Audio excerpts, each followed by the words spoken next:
السلام عليكم ورحمة الله وبركاته. رجعت لكم من تاني ومعاكم أحمد عبد المحسن. النهاردة جايين نتكلم في الحلقة رقم 3 في كورس تعليم سواقة العربيات الأوتوماتيك اللي كنا بدأناه مع بعض، وكنا شفنا في الحلقة الأولى والتانية إزاي أقدر إن أنا أستخدم رجلي على البدلات، وإزاي أقدر إن أنا أنقل الغيارات إذا كان ما بين البي والآر والإن والدي، وإزاي إن أنا أقدر أتحكم فيهم هما الاتنين مع بعض. النهاردة بقى جينا لتالت حاجة وهو الدركسيون بتاع العربية. الدركسيون بتاع العربية ما يقلش أهمية عن أي حاجة تانية، وناس كتير جدا بتيجي لنا بيبقى عندها مشكلة في الدركسيون بتاع العربية. أنا مش عارف أظبط الدركسيون، انا موضوع الدركسيون بالنسبه لي عامل لي ازمه كبيره جدا. اقول لك ده لان انت في البدايه لما بتيجي تستخدم الدركسيون بتستخدمه باسلوب غلط جدا، اللي هو ايه؟ اللي هو مسكتك ليه. يعني انا المفروض كبدايه ان انا اقدر امسك الدركسيون، فمهم ان انا امسكه بشكل صح.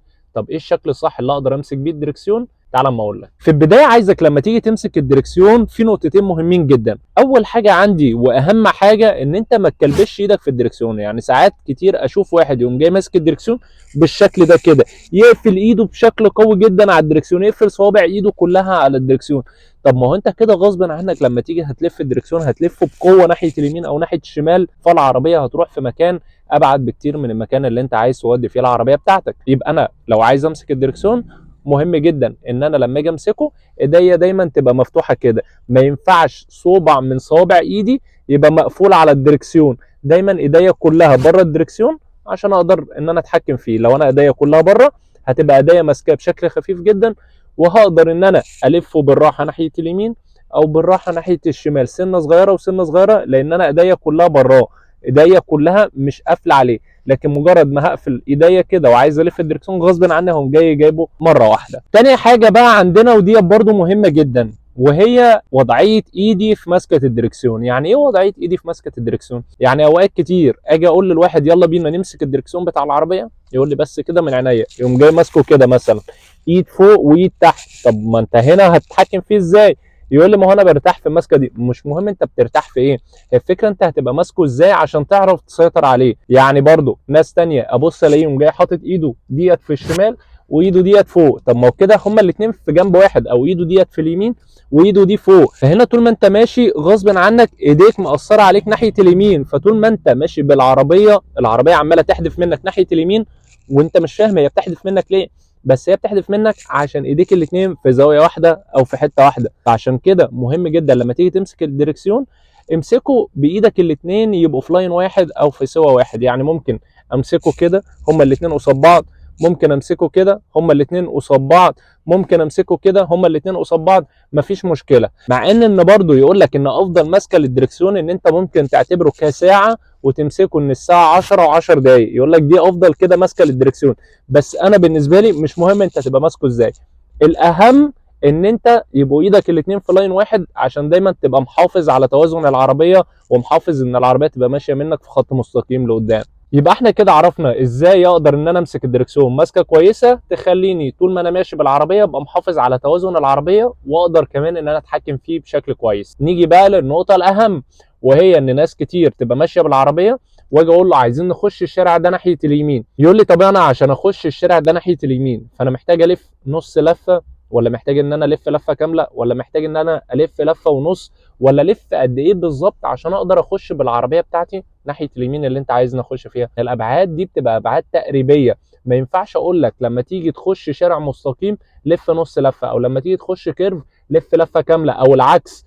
لا، ده كل حته او كل مكان على حسب سرعتك وعلى حسب العربيه وعلى حسب الدركسيون وعلى حسب حاجات كتير جدا. فهو موضوع تقديري بحت ملوش قاعده ثابته. ما اقدرش اقول لك والله عشان تخش المكان ده لازم تعمل كذا، لا خالص. انت قدر وشوف ايه اللفه المناسبه للمكان ده وابتدي ان انت لفها. انا واحد جديد في السواقه مش مقدر اصلا المفروض انا الف قد ايه، اجي اقول لك تعالى بقى نعمل حركه حلوه مع بعض.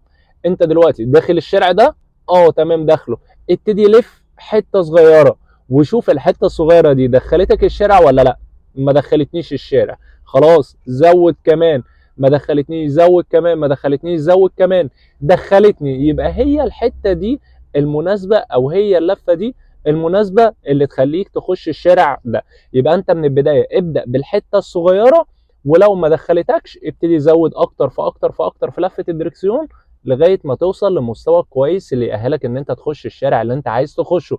بس اوعى ان انت تيجي من البدايه وتقوم جاي لافف الدركسيون كتير جدا، لان لفتك للدركسيون الكتيره جدا دي مش هتخليك تخش الشارع. لفتك الكتير ديت لو هي طلعت غلط ومش مناسبه، انت هنا مش هتخش الشارع، انت هنا هتخش في الرصيف ومش هتلحق تعدل من نفسك. فعشان كده مهم جدا ان انت تبدا بالحته الصغيره وتبتدي تزودها اكتر فاكتر فاكتر، لكن ما تبتديش بالحته الكبيره، لان هنا خلاص حصل مشكله ومش هتعرف تعدل من نفسك. يبقى زي ما اتفقنا كده، انت دلوقتي داخل شارع، اقعد لف حته صغيره حته صغيره حته صغيره لغايه ما توصل للمستوى اللي يأهلك ان انت تخش الشارع. واول ما تخش الشارع ووشك يبقى مظبوط فيه، في اللحظه دي تبتدي ان انت تعدل الدركسيون بتاع العربيه عشان تقدر ان انت تكمل ماشي فيه. طب انا لو ما عدلتش الدركسيون، العربيه هتفضل تكمل لف لغايه ما ممكن تدخل في الرصيف. يبقى انا بلف الدركسيون، واول ما وش عربيتي يبقى مظبوط في الشارع، في اللحظه دي لازم ارجع كل اللي انا لفيته. لو انا كنت لافف نص لفه هرجع نص لفه، لو انا كنت لافف لفه هرجع لفه، لو انا كنت لافف لفه ونص هرجع لفه ونص. هشوف انا كنت لافف قد ايه وابتدي ان انا ارجعه تاني اول ما وشي يبقى مظبوط في الشارع عشان العربيه تمشي معايا مظبوطه. تعالى اقول لك بقى على معلومه مش هتلاقي حد خالص بيقولها لك، وهي ان الدركسيون ده بتاع اي عربيه بيبقى 3 لفات، لفه ونص ناحيه اليمين ولفه ونص ناحيه الشمال. يعني ايه الكلام ده؟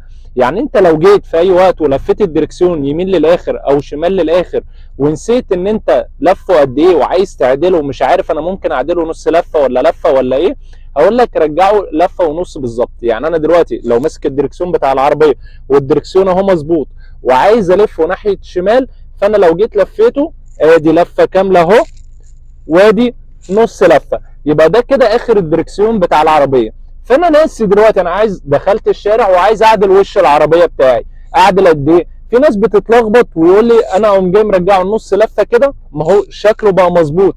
اقول لك لا، انت هنا رجعته نص لفه بس، لسه فاضل كمان لفه كامله عشان يبقى في وضع الستريب بتاعه او في وضع ان العربيه تبقى مظبوطه او وش العربيه بتاعك يبقى معدول في الشارع.